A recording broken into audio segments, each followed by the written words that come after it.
Macaneando por el mundo. Subite a la Clocaneta. Te invitamos a un crucero sin pasaje de vuelta por los mil y un quilombos que recorren este mundo en decadencia. Geopolítica y excesos. Nos orienta la brújula sin norte del marxismo ramonero. ¿Cómo andan, camaradas, amigos de estas tierras y de otros mundos? Estamos hoy en este macaneo por el mundo. Vamos a hablar un poquito de geopolítica, de relaciones internacionales.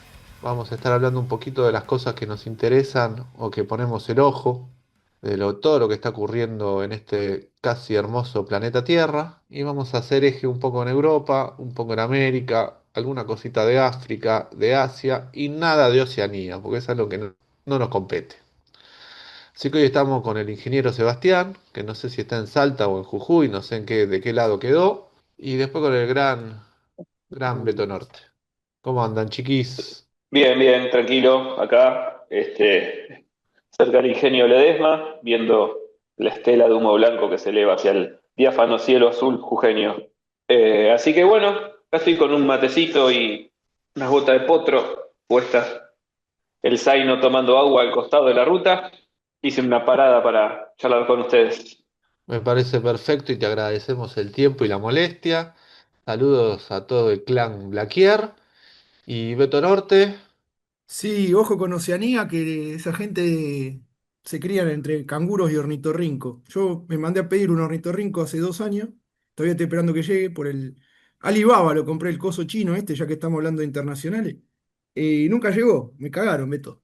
¿se Bueno, lo habrá morfado en la aduana? y para mí se lo quedó coso. Alguno de los funcionarios que Massa le puso a Milei ahí en la aduana, así, en la FIP, el ARCA. Sí, pero no hay ornitorrincos vernáculos, o sea, yo no he visto alguno por la calle, No, esos son pero trolos. bueno. Esencialmente son trolos, pero bueno, como somos muy amplios, tolerantes y amigos de la diversidad, no los podemos domesticar. En cambio, el ornitorrinco que yo pedí ya estaba maestrado. Tengo una piletita en la terraza, todo para tenerlo y nunca llegó. Aparte hacen luces de noche, ponen huevo y son mamíferos, es un bicho espectacular. ¿Qué carajo vamos a ver de Oceanía si es un lugar donde precisamente hay canguros, koalas, ornitorrinco, un montón de bichos que solamente tienen la excepción de la excepción de la excepción? En definitiva, sí, acá estamos, secando la yerba al sol, no prendiendo la estufa para que no me rompan el traste en algún rincón del conurbano norte del AMBA, como dice Maca de Almagro. Así que acá estamos dispuestos a hincarle el diente a todas las cavilaciones sobre política internacional que quieras poner en la mesa, Laura querida. De Oceanía nada, pero siempre recordemos que son anglosajones. Eh, Ojo Sebastián, con Oceanía porque forman parte de un triángulo que se llama AUKUS, Australia, Reino Unido, Estados Unidos. Es un triángulo de espionaje y de intercepción de señales, etcétera, etcétera. Como el viejo sistema de geolocalización que se llamaba Omega. Acá nosotros teníamos una antena del Omega, pero ese es otro tema. Pero ojo con Australia, ojo. eh, Otra. Japón y Corea están ahí en el AUKUS o más o menos, miran de costado, ¿no? Le histeriquean un poquito. La cosa es que con eso, para hablarle a la gente que entienda, el AUKUS es para hincharle las pelotas a China, básicamente, ¿no? Una mini OTAN del Pacífico Sur.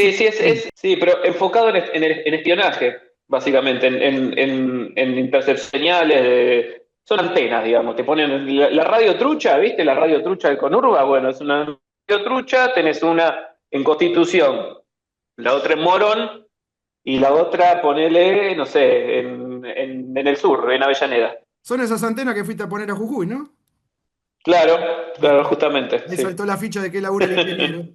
Claro, dejando de lado el perfecto. desarrollo profesional acá del camarada, cuéntenos, Sebastián, un poquito de lo que está viendo en Europa, en esta nueva etapa, por lo menos están saliendo del invierno, ¿no? Si hay que decir algo positivo para todos los pobres infelices y cristianos que viven ahí, es que están saliendo del invierno y que hay novedades con el gas.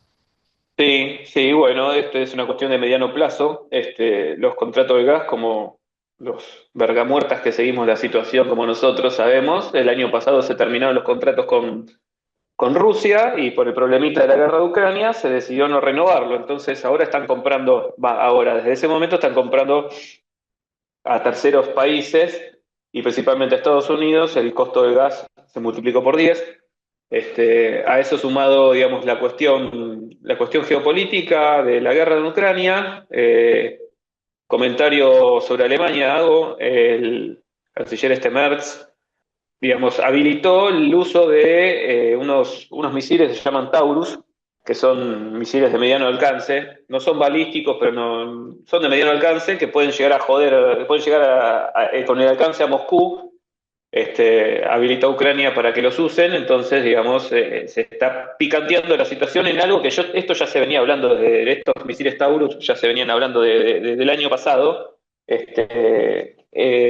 Inglaterra puso uno que son análogos, se llama Storm Shadow, y Francia creo que se llama Scalp. También son tres, cada país tiene su propio misil de ese tipo, pero todos usan la geolocalización de la OTAN, de Estados Unidos. Entonces, ¿qué implica? Que para disparar, apretar el botoncito ese, tenés que llamar a Washington, pedir geolocalización, pedir, digamos, el sustento de satélites para ubicar los blancos y ahí disparar. Entonces, claramente, acá Estados Unidos se presenta como un tercero no beligerante y es todo lo contrario, es un país beligerante. Por medio de estas marionetitas que te pasó a hacer Europa. Así que bueno, esa es la situación ahora en esos puntos, en la parte económica y en la parte geopolítica de Europa. Sí, aparte era como ya un clima medio que se planteaba de fin de la guerra, de cese el fuego, ¿no? Todo un poco lo que pasó con el show tristemente célebre que dieron de los europeos y los yanquis de la no participación en el acto del Día de la Victoria en Rusia, Mm. ¿no? Todo en ese contexto. Bueno, esa de como está de moda ahora, esa sería la batalla cultural. Si me permitís una digresión un poquitito, íbamos a salirnos un poco del tema. En los 90, cuando cae la Unión Soviética, se liberan los archivos históricos del Ejército Rojo y lo que hacen varios investigadores es ir a revisar esos archivos y encuentran mucha información de la Segunda Guerra Mundial en la cual entraba en contraste con la historiografía que hasta ese momento sabíamos que era que los yanquis desembarcaron en Normandía y bueno, derrotaron a los nazis, etcétera, etcétera. Nos venimos a enterar hace poco, a través de principalmente un libro que se llama Choque de Titanes, de un tal Grant, se mandó una investigación espectacular, que digamos el 80% de la Wehrmacht y lo mejor del ejército alemán fue parar a la operación Barbarroja y fue derrotado por el ejército rojo y digamos las tropas que quedaron en el frente occidental, digamos en Francia, Bélgica, Holanda y qué sé yo, que fueron las que se encontraron los yanquis, no con pocos problemas, era digamos un resabio de la élite que estaba siendo masacrada por el ejército rojo en el frente oriental. Entonces ahí tenemos lo que yo te decía, la cuestión de la batalla cultural, que deriva también en lo que estabas diciendo vos, la no participación de Europa, que se suscribe a la historiografía que evidentemente mamaron de los derrotistas de la Wehrmacht, que fueron después los que organizaron el ejército de la OTAN, como Erich von Manstein y algunos otros que se chupó Estados Unidos con la Operación Paperclip. Esos fueron los que después llevaron a West Point la historiografía de la Segunda Guerra Mundial. Entonces sí, bueno, los alemanes eran el mejor ejército y qué sé yo, qué sé cuánto, bla, bla, bla, pero bueno, no se sabe por qué terminaron perdiendo la guerra. Entonces eso todavía Europa sigue tirando de ese carretel cuando ya Rusia, a principios del 2000 ya mostró que esa corriente historiográfica ya está completamente caduca por esta liberación de los archivos que yo te decía que se dio en los años 90. Un montón de años de Netflix, un montón de años de Rambo. Hace poco vi Venga y Vea, cine soviético sobre la Segunda Guerra Mundial. Es súper interesante cómo se plantea desde otro lugar la guerra, el nazismo, héroes no individuales, ¿no? No superhéroes, sino cuestiones más en relación desde la guerra de guerrillas y la resistencia, el Ejército Rojo. Pero bueno, avancemos. Después escribiremos sobre eso, charlaremos o no. Pero Beto Norte, no sé si quiere agregar algo acá. También estuvo España, que tuvo un quilombo de venta de armas para el ente sionista, algunos ruiditos y bloqueos en relación a eso. Yo lo que Petro, quería traer a colación era un poco también, no sé si en tono de pregunta, pero hay uno ya no sabe si es una cuestión pendular, medio de sesgo histérico, esquizofrénico, bonapartista. Es decir, si es algo medianamente previsto y planificado, o bien si es simplemente una Bartola constante, la de nuestro querido amigo Donald Trump. Respecto de esto me acordé que hace poquito le mandaba besitos por Zoom a Putin, hablaron por teléfono 2 horas hace unos días, la semana pasada. El tipo diciendo, ya está, listo, todo está cocinado, hay que sentarse, darle el pedazo de, Donetsk, Lugansk y hasta donde llegó, y Ucrania que me dé los metales pesados, las tierras raras y los minerales por contrato a 100 años, que toda Europa participe en la reconstrucción. De hecho, el canciller polaco se pronunció al respecto, dice, no puede ser que en la reconstrucción de Ucrania nosotros no vayamos a morder, porque cuando se reconstruyó Irak, nosotros no vimos ni un contrato. Es decir, el domingo también hubo elecciones en Polonia y era como si el balotaje era entre Biondini y el suegro frustrado digamos, de Milei, no sé, era como una cosa muy extraña, digamos, a la derecha de la ultraderecha de la derecha del mundial. No sé ni cómo salió, pero básicamente Europa, según mi caracterización, que ya vemos explicado hasta el hartazgo, pero nunca está de más repetir, Europa no existe más y en términos objetivos tiende a ser un museo, ¿sí? Por eso se está discutiendo una historiografía tal o cual. No quiere decir que eso no pese, ¿verdad? Es decir, todavía tienen muchísimos recursos y muchísimos problemas y van a tener más, según mi caracterización probablemente mala, pero lo que se ve es un refrito bastante pobre y torpe de parte de lo que son las distintas cancillerías europeas, arrastrando a quien se quiera prender en una guerra que ya está de mínimo empantanada, cuando no perdida. Digo, esto que comentaba el ingeniero con respecto a los misiles estos que les permiten utilizar se coaligan ahí después de algunos idas y vueltas el nuevo canciller alemán, Merz, bueno, Macron, el francés que lo faja la señora, que era la profe de secundario además, es decir, lo tiene ahí bajo la bota de chiquito, y el Reino Unido, ¿no? Digamos, diciendo, bueno, ahora sí, dale, sacudile. Y en el medio Trump tiene, lo que iba a decir era eso, justamente hace un tiempito, desde que asumió Trump, diciendo, bueno, vamos a solucionar lo de Ucrania, la humillación pública a Zelensky, que es un capítulo estelar de lo que ha sido los últimos virajes en términos de diplomacia. Hay quien sugiere que Trump está impulsando algo que han elegido llamar porno diplomacia, porque el tipo hace todo muy explícito y demasiado grotesco, y es a propósito, sin desmedro de lo cual ha pegado un viraje en los últimos días a partir de no sé qué, porque algo me perdí, pero en el cual, digo, un incidente en el cual lo quieren matar a Putin con drones ucranianos y Putin en retaliación le caga bombazo a Kiev. Entonces ahora Trump sale a decir, pero Putin está loco, lo vamos a hacer mierda. Digo, hay un viraje ahí que yo no sé si es parte de algo que ya está precocido, pensado de esa manera en términos de alguna difusa estrategia, o es todo Bartolazo. Yo me inclino por pensar que es todo Bartolazo, como también el tema de la guerra arancelaria. Es decir, es un porongueo bastante bravucón y temerario, pero es como a ver, como si dijéramos, ¿no? Trato de buscar una figura metafórica. El petizo que busca pelea a la puerta del boliche, una cosa así, ¿no? Que los boquea todo y el día que se le dieron vuelta a los grandotes dice, bueno, hola, ¿qué tal? Porque China finalmente, en ese esbozo de guerra arancelaria, lo único que hizo fue esperar. Esperó.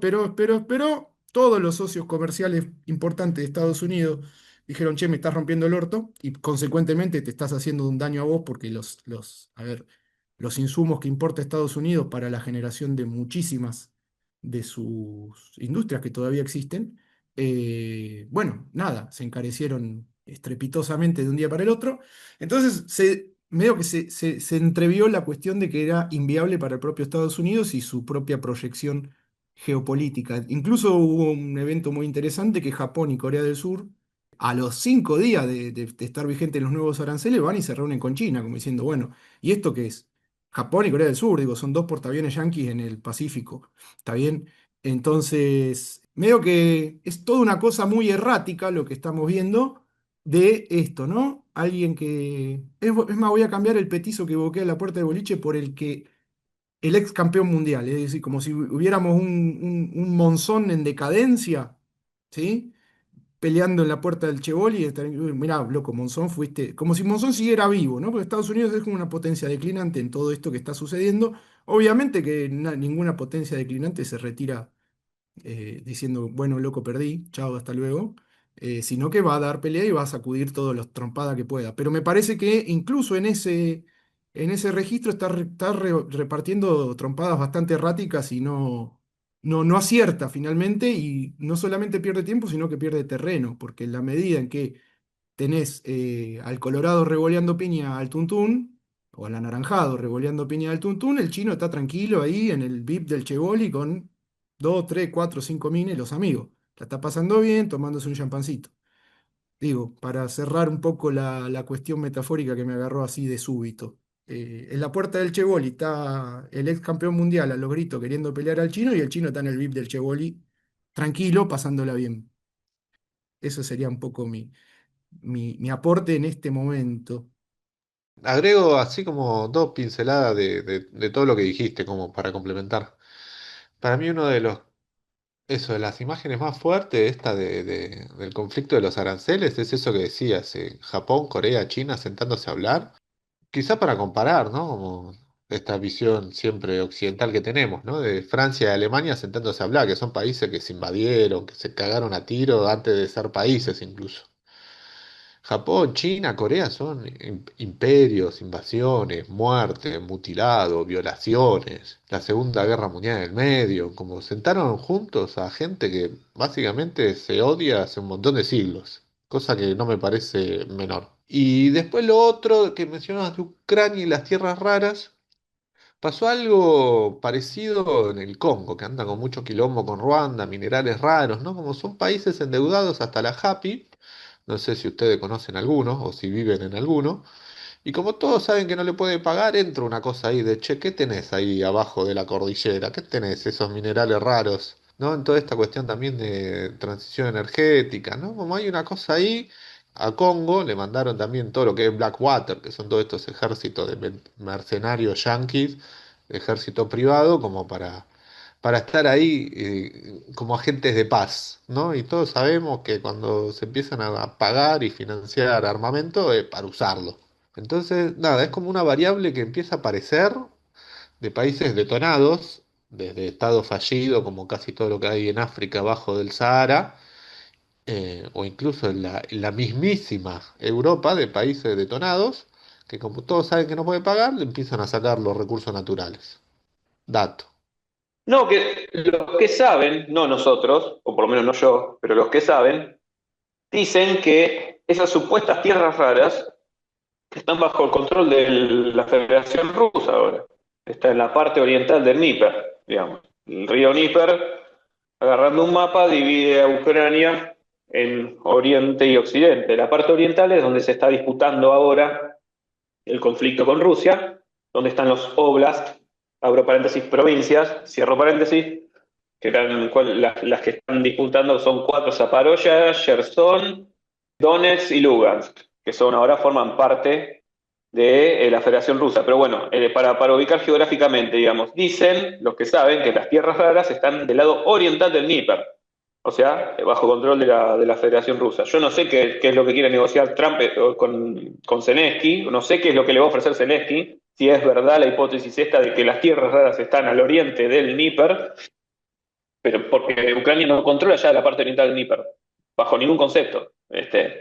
Y bueno, no sé qué es lo que le va a ofrecer. No creo que mexicanee a Trump, Zelensky. No creo, pero no sé, es algo rarísimo. Para mí es un globo de ensayo, es un cohete, viste, como el Tero. Grita en un lado y pone los huevos en otro. Pero todavía no logro descular cuál es el objetivo ulterior a eso, al trato ese de tierras raras. A ver, está todo el tema este, incluso ya leí cositas que dicen que el litio ya fue, con lo cual la gran apuesta del experimento disolvente que gobierna este país se estaría yendo un poco por el caño, porque China, básicamente, está empezando a sintetizar baterías con metales raros y demás que rinden mucho mejor que el litio. Tienen, bueno, el rendimiento de la energía y cómo se calcula lo podemos ver en un podcast que ya tiene unos años, que se hizo en el seno de la cloaca, que está buenísimo, que, bueno, versa sobre el tema de la energía y que tiene un tratamiento muy didáctico al respecto. Yo no voy a abundar en eso, sino que voy a centrarme en lo siguiente. Hay toda una cuestión ahí con respecto, yo no tengo ni la más puta idea de dónde están las tierras raras en Ucrania. Sí me parece que gran parte del, vuelvo con lo que decía, ¿no? Los balbuceos estratégicos de Trump, dice, vamos a hacer un acuerdo por esto, y el otro enano va y se lo firma. Yo qué sé, qué hay ahí, digo, es lo que dice un poco el ingeniero, pero más allá de eso, sí me interesa apuntalar esto que trajo a colación Laura de que el Congo y Blackwater y qué sé yo.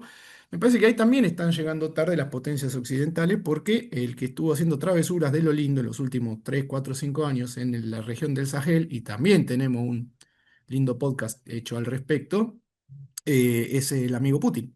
Básicamente, so pena de combatir el terrorismo, Al-Qaeda, ISIS, el Boko Haram y demás engendros que fueron prendiendo ahí entre la población africana musulmana, que son financiados por Occidente, lisa y llanamente. De hecho, se ha descubierto flagrantemente que los ejércitos franceses, los destacamentos del ejército francés apostado en Burkina Faso, Níger, Mali, así como les entraba la teca y las armas para combatir al terrorismo, se daban vuelta y se la daban a los propios terroristas.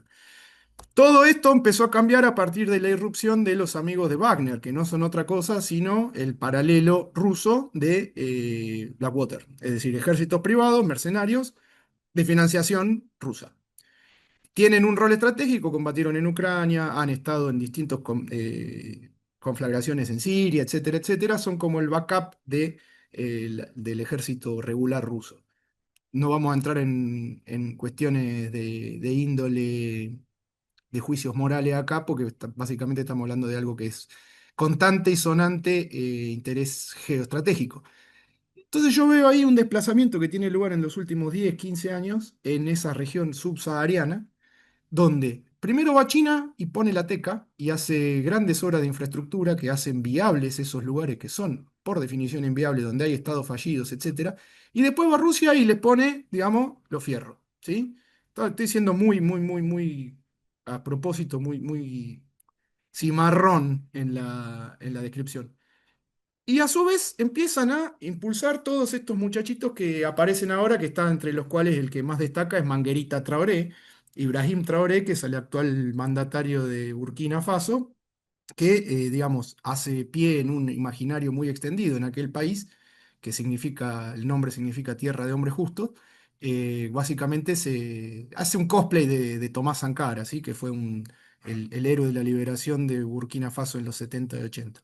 Que lo mataron como perro, obviamente lo traicionaron, en fin. Hay todo un discurso soberanista en esos países del Sahel y qué sé yo, donde de repente se nacionaliza el uranio, se empieza a producir los propios lingotes de oro, están impulsando la industria nacional de las máquinas cosechadoras y demás.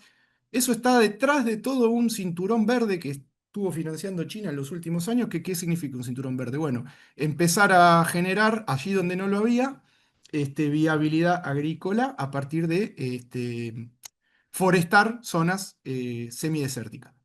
Brevemente, para cerrar, me parece que ahí hay una avanzada estratégica muy coordinada entre China y Rusia que habría que seguir más de cerca, y que a los occidentales se les durmió la tortuga a partir de fines de los 90, cuando todavía se estaban terminando lo que quedaba de falopa y champán después de la caída de la Unión Soviética.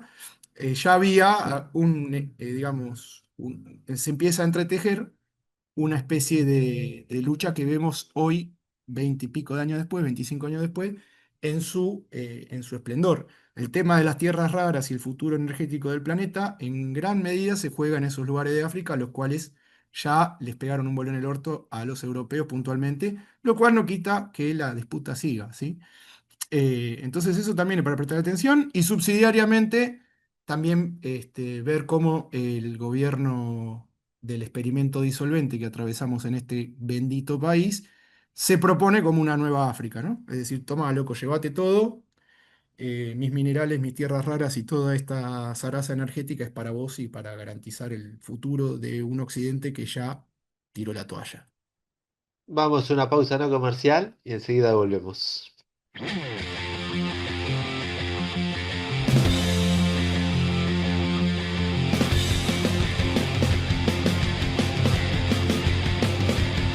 see trees of green, red roses too. I see them blue for me and you. And I say to myself, what a wonderful world. I see skies of blue and clouds of white, bright sunny days, dark sacred nights, and I think to myself, what a wonderful world. The colors of the rainbow are so pretty in the skies, are also on the faces of people walking by. I see friends shaking hands, say, how do you do? They really say, I love you. I see babies cry while I watch them grow.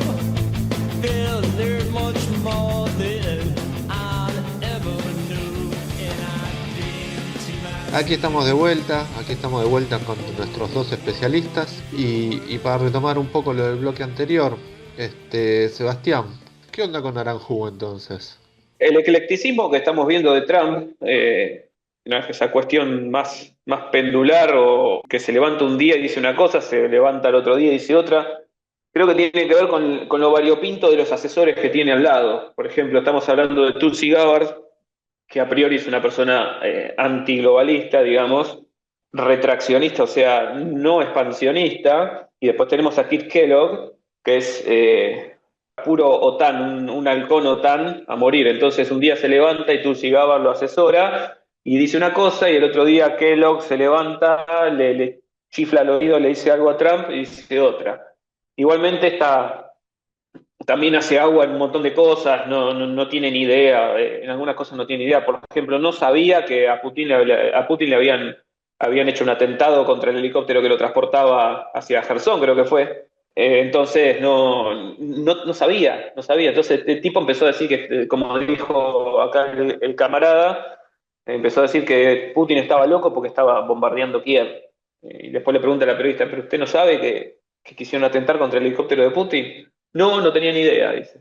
Bueno, por eso.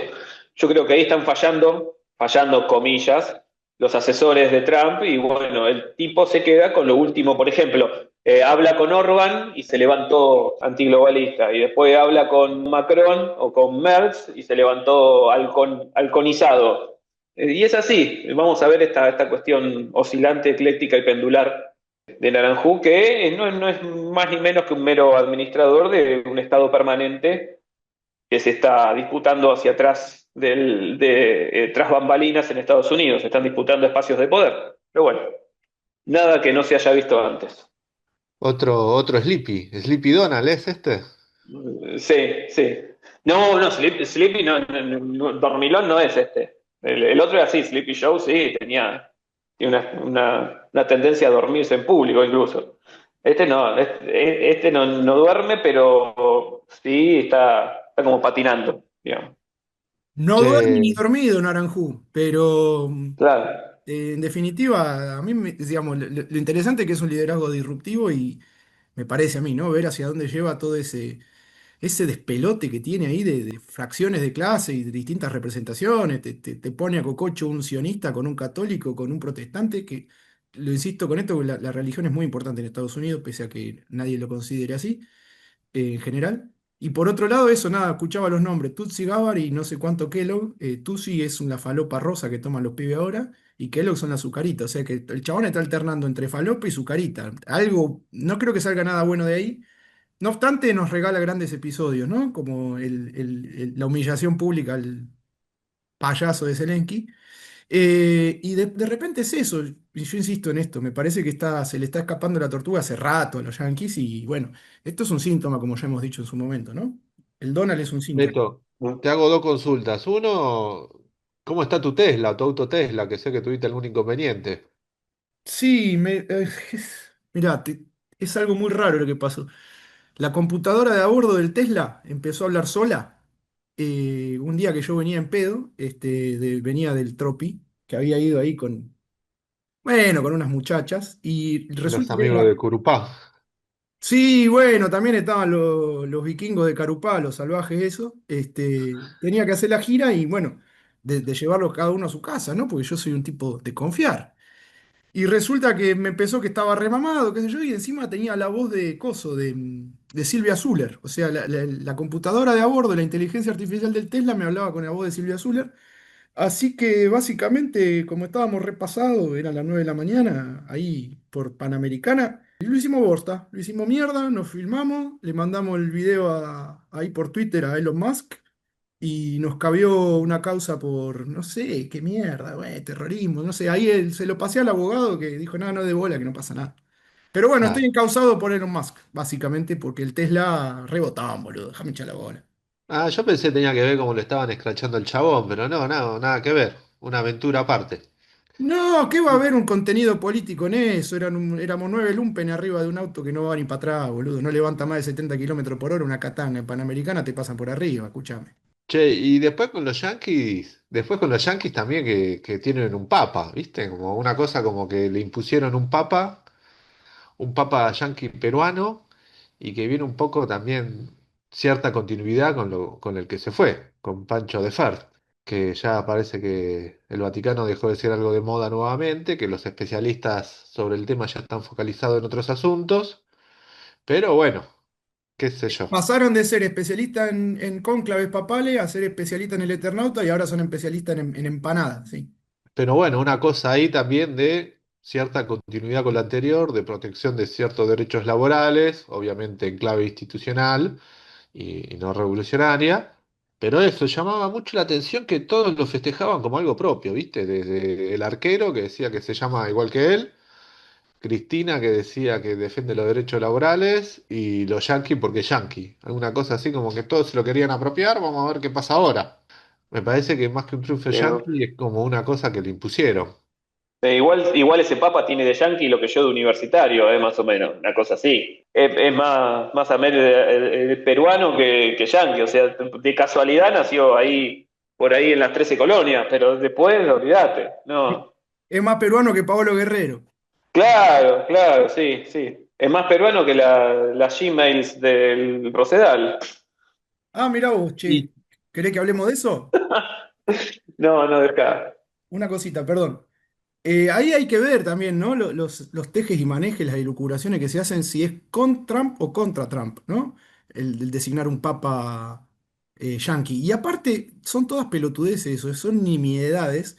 Digo, nosotros vivimos durante 12 años especulando si es con Cristina o contra Cristina, si es con Milei o contra Milei, con Macri o contra Macri. Gente, la iglesia es la institución más perdurable de la historia de la humanidad institución como institución firme y permanente, los tipos pasan los años, pasan los jugadores, el Vaticano sigue ahí y los intereses a los cuales, en base a los cuales los chabones generan un lineamiento estratégico para dirigir su geopolítica, precisamente son absolutamente ajenos a un presidente que es absolutamente circunstancial. Después, obviamente, tiene su impacto digo, y en el gabinete de Trump hubo voces encontradas, ¿no? Uno salió diciendo es un comunista de mierda, el otro dijo es nuestro, el otro dijo no, bueno, es un quilombo, un cotolengo. La iglesia permanece y tiene, digamos, un peso específico que me parece de sonsos obviar, pese a que no tenga, digamos, poder de fuego, como decía el Pepe Stalin, cuántos soldados tiene el Papa. Más allá de esto, y cierro, me parece ahí que lo que señala Laura es correcto porque hay una línea de continuidad de esto del compromiso con los pobres, etcétera, etcétera, en un momento en el cual hay una vertiente aceleracionista comandada por algunos que están tratando de penetrar el séquito de Trump, como Zuckerberg, Elon Musk, Peter Thiel, de hecho son parte del séquito de Trump hoy por hoy circunstancialmente, que tienden a barrer con todo lo que se considera cualquier esbozo de compasión por el prójimo, directamente ya son anticomunitaristas. Un Milei, básicamente, ¿no? Hay muchas expresiones de eso dando vueltas y me parece que la iglesia ahí se planta y no hay que ignorarlo. Eso es todo lo que tengo para decir, que me parece que ya es demasiado. Che, y avanzando un poco y cambiando de tema, también está la cuestión de Palestina, Seba, que son nuestros especialistas en el asunto. Sí, sí, sí, tenemos este inconveniente, inconveniente, va, tremendo entuerto, lucha escatológica, podemos decirle, si nos ponemos el birrete universitario, duguinista, lucha escatológica entre dos concepciones del mundo completamente distintas, que no sabemos cómo puede llegar a terminar eso. Para el lado interno del Estado de Israel tenemos una disputa de poder que ya desde hace años se viene dando entre la facción que representa, que es orientalizante de Bibi Netanyahu, contra la otra más europeizante, que sería la tendencia laborista dentro del movimiento sionista. Y ahí hay un cambio cultural de base también que se está dando, que se están volviendo paulatinamente una teocracia, donde dejan de lado un montón de valores, entre comillas, que se tenían desde la fecha de fundación, que se cumplió hace poco, 15 de mayo de 1948, la independencia para Israel, la Nakba para Palestina. Y esa pendulación de un Estado a la europea hacia una teocracia oriental que está encabezada hacia adentro por Netanyahu, y hay determinadas cuestiones de resistencia, principalmente a través del organismo este que es como una CIA, que es el Shin Bet, que se la quiere poner hace rato a Netanyahu, y Netanyahu lo que hizo es lo que hace siempre, salir con los fierros a matar palestinos para cohesionar al poco disenso que tiene para dentro del Estado. Y bueno, y ahí están los amigos palestinos resistiendo como pueden, con una conducción que no se renueva. Este señor Abu Mazen, me sale el nombre de guerra, anda ahí dando lástima, pidiendo consenso. La gente de Hamas que está metida a 8 metros bajo tierra, que no lo van a sacar ni con inundando los túneles, porque esa operación que inició el Estado de Israel es lisa y llanamente condenada al fracaso militar. Después, en términos morales y éticos, podemos llegar a decir otras cosas, ¿no? Pero militarmente va a ser un fracaso total, como todas las incursiones terrestres que se propusieron, si bien teniendo en cuenta el objetivo o la línea de llegada de victoria que plantea Netanyahu, que es erradicar a Hamas de Palestina, de la franja de Gaza, y poner bajo control a la franja dentro del Estado de Israel. No van a poder hacerlo por cuestiones que ya, digamos, nosotros describimos muy bien en otro podcast que remitimos a que la gente escuche. Pero bueno, esa es mi postura, mi observación de esta cuestión en este momento. Pero sí, digamos, los medios están pasando noticias horrorosas de lo que está ocurriendo ya. Es algo que a mediano plazo no tiene salida. No se ve una salida, por lo menos organizada y humanitaria.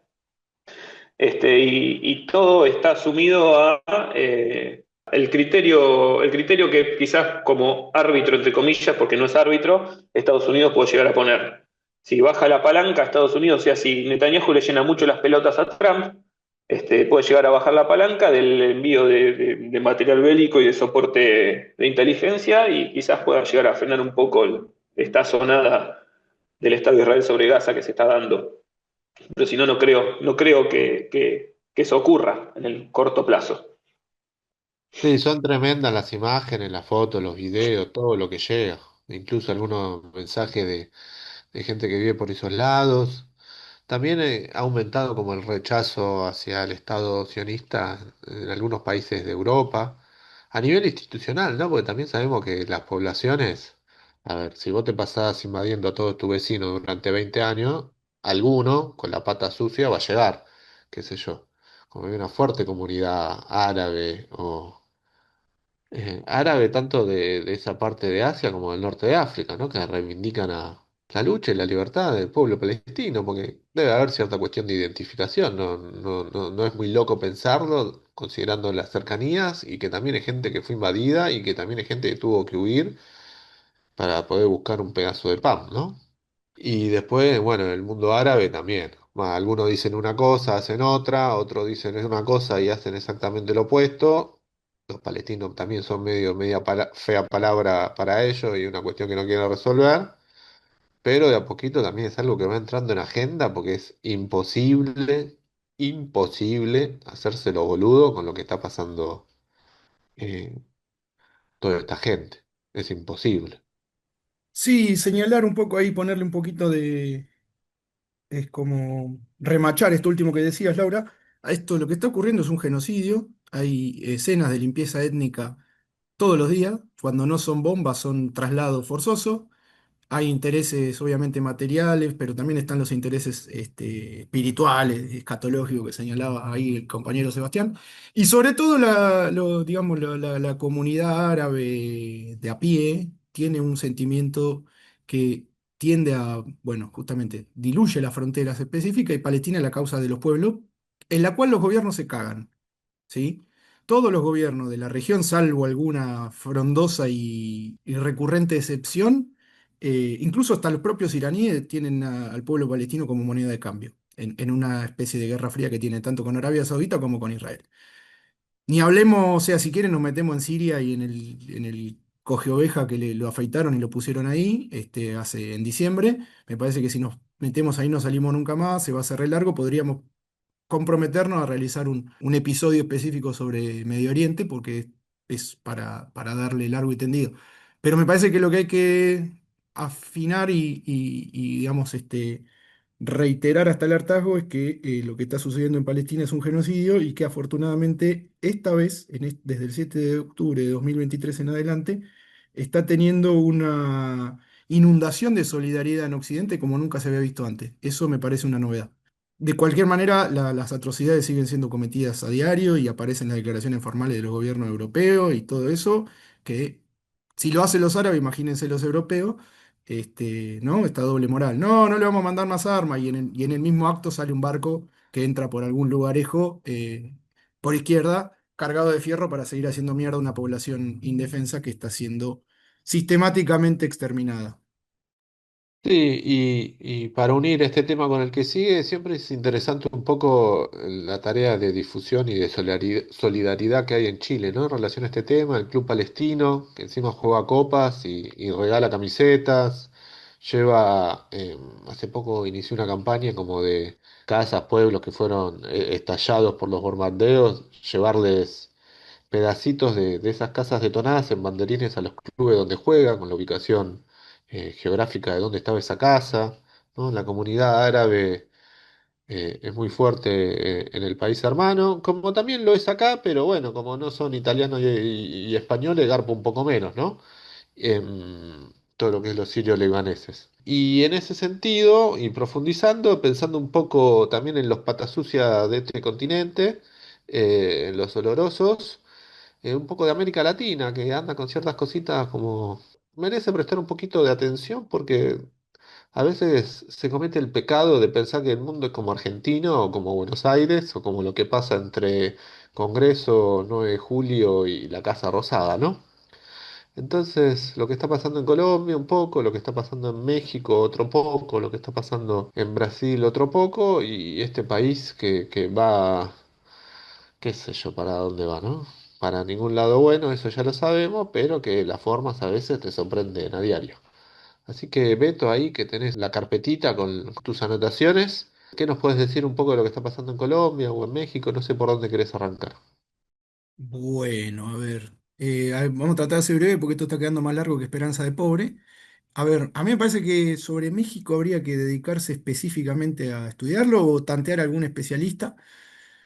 Tiendo a subestimar y tiendo a ser también el primero en asumir que subestimo lo que sucede en México. Me parece que el liderazgo de esta mujer, Claudia Sheinbaum, es algo a lo cual prestarle atención. Es la continuidad de AMLO, de Andrés Manuel López Obrador, el viejito, el doctor Chapatín. pero tiene una impronta muy específica con el tema migratorio con Estados Unidos, se plantó bastante fuerte, no solamente se plantó desde lo institucional, sino desde lo simbólico. Tiene ese timing así pausado de hablar así tranquilo, igual que el viejo, pero está despertando algunos sesgos de movimientos populares que muchas veces uno daba por sentado que allá estaban absolutamente diezmados y demás. Por lo demás, mucho no sé, y me parece que tendríamos que convocar a algún especialista, porque también México tiene esas características tan particular de ser, bueno, está la frase de Carlos Fuentes, que dice México tan lejos del cielo y tan cerca de Estados Unidos, creo que era. Pobre México, tan lejos del cielo y tan cerca de Estados Unidos, algo así era.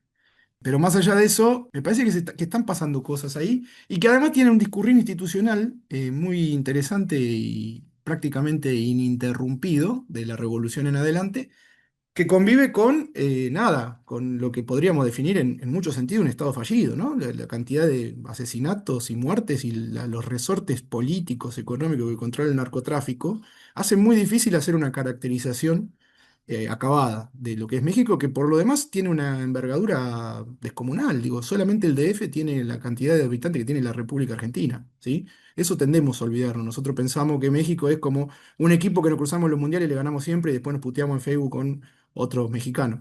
Bueno, es muchísimo más denso que eso y me parece que amerita un estudio específico. Con respecto a Colombia, me parecía interesante traer a colación Nada, Petro, estábamos hablando ahí off the record, es como Defensa y Justicia, ¿no? Una cosa así como que, ¿qué puede hacer un presidente progresista en Colombia? ¿No? Otro bastión del imperialismo norteamericano, en el cual básicamente desde 1953 no hay un golpe militar, pero tiene el récord mundial de muertos en una guerra civil, la guerra civil más larga que enfrenta el mundo hoy, más de 70 años, más, menos, depende con quién, en base a quién lo cuentes. Bueno, este señor impulsó una agenda progresista medianamente tibia, digamos, en lo personal, no le ponía mucha ficha y ahora no vengo muy entenado en el tema porque estoy laburando mucho con el OnlyFans, entonces tengo muchísima demanda de cosas cada vez más locas, entonces no tengo mucho tiempo de estudiar esto como merece, como amerita, pero de repente me lo crucé la semana pasada, el tipo lanzando una convocatoria a un plebiscito constituyente, un relanzamiento para una, digamos, una reforma constitucional que metió por el Congreso, que se la voltearon de manera espuria, que trajeron un senador que estaba, no sé si lo tenían en un sótano, y lo llevaron a punta de pistola, en fin. La cosa es que el chabón convocó a la movilización popular, cabildo abierto permanente, todos los movimientos sociales de Colombia, que son muchos y son densos y son muy diversos, tienen una historia de lucha muy grande. Esto sin contar a los actores armados, ¿no? Que ese es otro capítulo, una novela por otro lado, porque también hay una disociación ahí entre el movimiento popular y lo que son los actores armados.